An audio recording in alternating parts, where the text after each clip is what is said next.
Jackie Varela, and my company is JackLion. So to dive, where'd it go? Dive straight into the problem. Chronic high stress and burnout in companies' workforce, attributing to negative employee health and business outcomes. And this is a big problem. It's so big, I can't even fit it on this page, from depression to heart disease to even shingles. Now keep a mental note of everything that you see highlighted here. The list for business outcomes is just as long. But we all know that there are wellness programs in companies right now that are supposed to help with this. So especially at big corporations, they may have yoga, boot camp, meditation, or quiet rooms. They may have cafeterias and development workshops, and even more. This sounds amazing in theory, right? But when you're being told to do more with less and working late nights and weekends and essentially doing 2 to 3 jobs, you're not going to partake in any of those wellness programs. When you're working till midnight, taking that hour for a yoga class or a 2-hour development workshop, that's not going to happen. That just means you're working till 2 a.m. that morning, not night. And all this chronic stress leads to destructive behaviors. Whether it's abusing substances to work those late nights, maybe it's binging some pizza, maybe you're irritable, maybe you're stopped exercising. And I know all this because this was me. This year, all my destructive behaviors and all those health outcomes were my health outcomes, just from chronic stress from being overworked.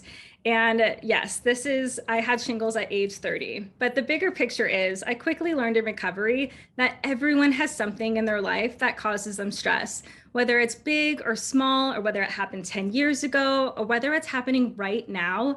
Everyone has something in their life that causes them stress. And a lot of those somethings are preventable. So that leads me to the goal. Prioritize and integrate health into companies holistically, supporting the employee, the system, and the environment they create to prevent and reduce illness and disease, and to thrive. So I asked a wide range of people, from CEOs to designers in different fields, from technology to health to apparel companies, everything. And I asked, why do you think wellness programs in companies don't work? And I got a lot of responses. Top answer, they're superficial. They're kind of bullshit. They essentially just check the box and that's about it. And they're superficial because they're not a real priority. Bottom line will always come first, making employees expendable. Ouch, that one stings. There's no incentives, they shame you, and people don't want to mix work and personal life. So let's recap. They're superficial, they're not a real priority, there's no incentives, they shame you, and people don't want to mix work and personal life. So right about now, you're thinking, this is going to change how exactly? Well, here's the how. So my company would work with the organization to assess, develop, test, and integrate systems health programming that is customized and personalized into the company in stages, and repeat. Let's dive into the steps to really explain what we mean here. Step 1. So my company would conduct a needs assessment, measure employee health, then work with the organization to identify strategic goals and objectives. They would then make it a company priority, publicize it, and also include it in the financial statement. This will start to truly hold people accountable. Then my company would develop a customized program using systems design, customization, personalization, and training is also very important. So let's talk about systems design. This is not systems design. I asked what wellness programs were the top ones, and nutrition and exercise were the top 2. Well, you can see why they're superficial because there is a lot of white space on this slide. So wellness programs are out. What's in is human-centered systems health programs. And that is programming that supports the employee, the system, and the environment they create. This is systems design.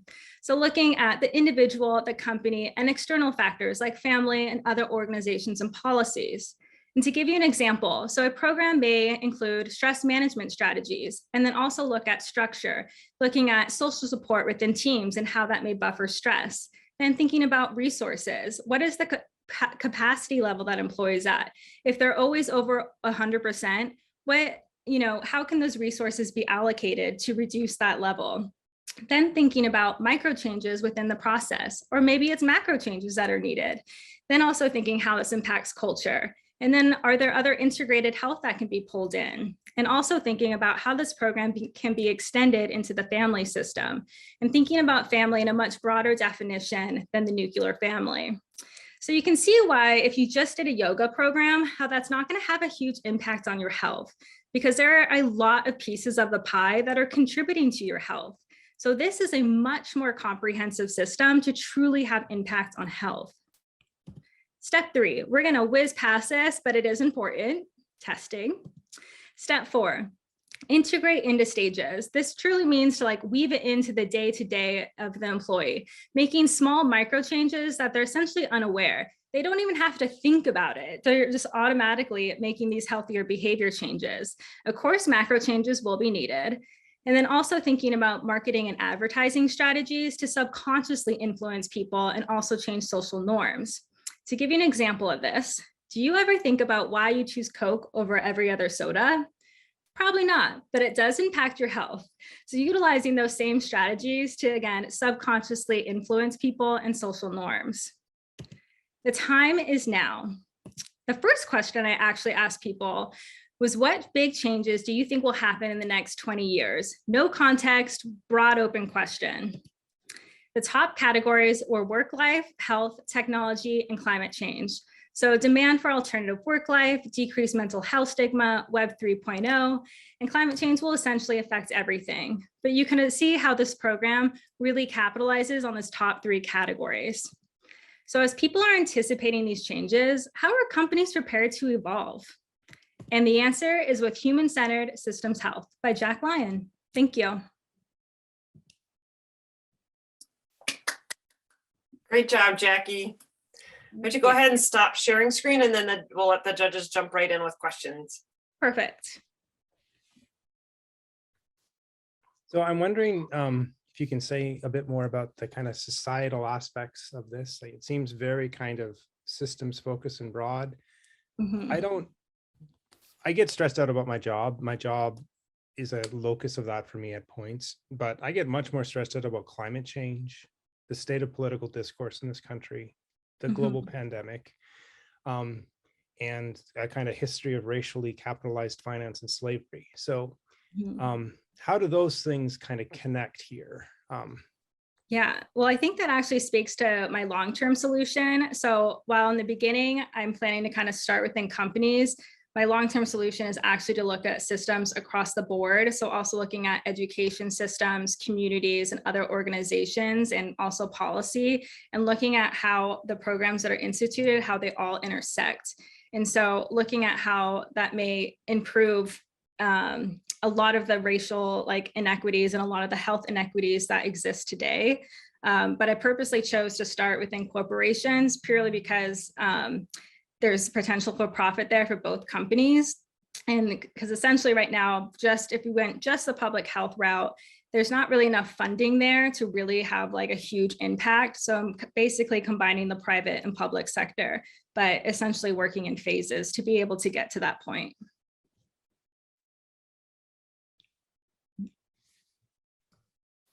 Jackie, I really loved your presentation. I thought it was visually beautiful. I think the problems you're bringing up are hugely important. And I will also share, one of my friends oversees M Healthy at Michigan, and we've talked about the M Healthy program, and that it's this people who already exercise are the ones who are doing it. There's no demonstrated change. It's like the people who are exercising are just like putting their time in. So, and they know this. So like these systems just reward people who are already doing these things.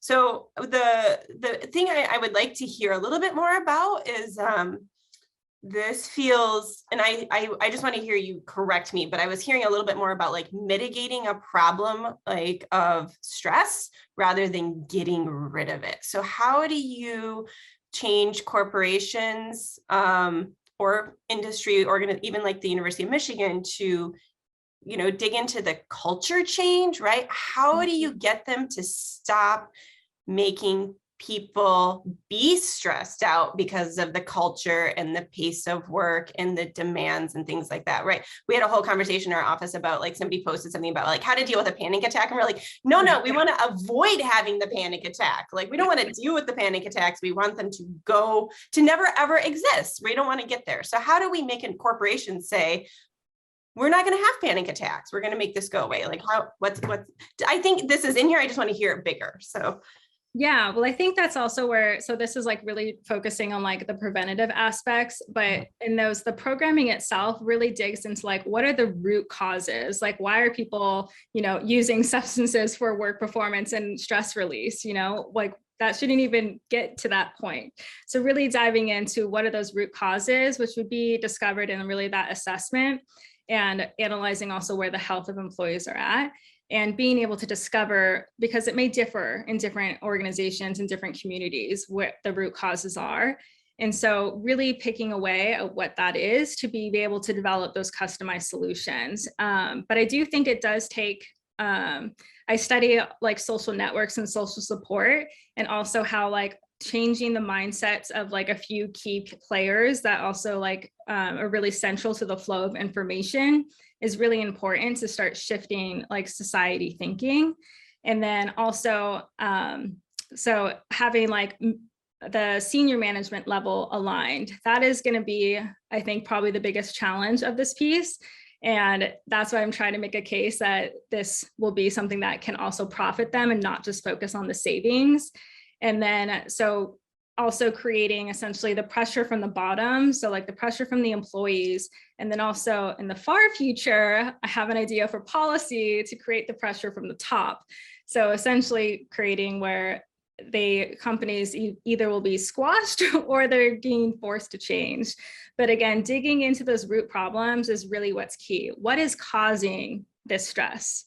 And, but yeah, I broke it down to stress, even though, as you saw, there is a ton of health outcomes and business outcomes, but yeah. Thank you. It's really, really helpful. I'm on board. I'm right with you. Great presentation. Thank you. I have two questions. One, do you mind sharing a little bit more about yourself and your team and how you got here? And then two, you mentioned early on that you were having conversations with CEOs, COOs, and different staff levels. Have you had conversations with, HR departments or people who would actually be implementing this solution? And have you had traction there? Do you mind sharing a little bit more details around that? Yeah, well, I'll share my screen again in just a second to dive into the team aspect. But through, actually, maybe I'll just, hold on, let me share my screen now. All right, can you guys see that again?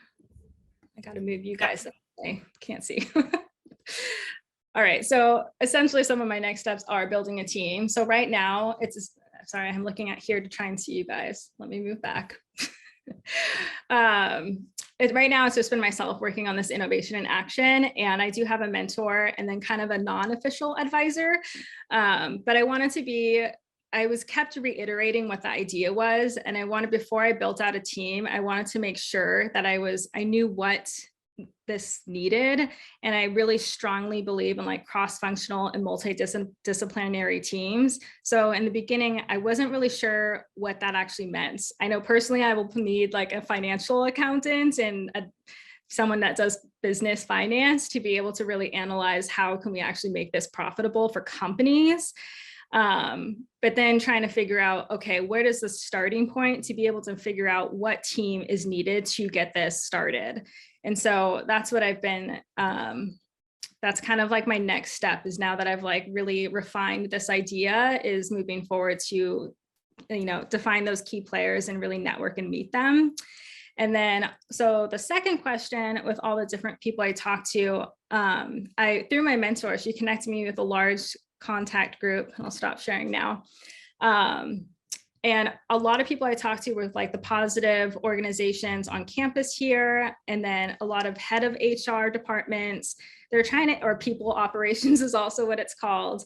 And they're sort of implementing some aspects like employee experience or work-life experience, but they're so and like culture. But again, they're just picking away that one piece. They're not looking at the whole system of how everything else is actually impacting culture.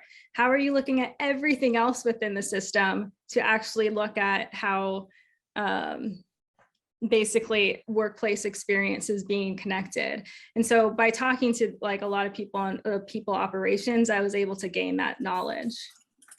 Jackie, did anybody refer you to Healthy? No, not yet, but looks like I have a connection now. I mean, they have like a holistic health approach. Like this is, but I would say I would definitely recommend that. You can reach out to them. I could also help make a connection for that. So I think you'll find that the intention is there, right? But the gap is the problem. Yeah. I would also be intrigued, like Michigan, for example, contracts with, is it Asset Health? Like, I think it's the company of the frustration of these companies, right? They are trying also to do what you want to do, and the organizations are like keeping them at arm's length, right? I think. And so those that are out there, but I'm super excited.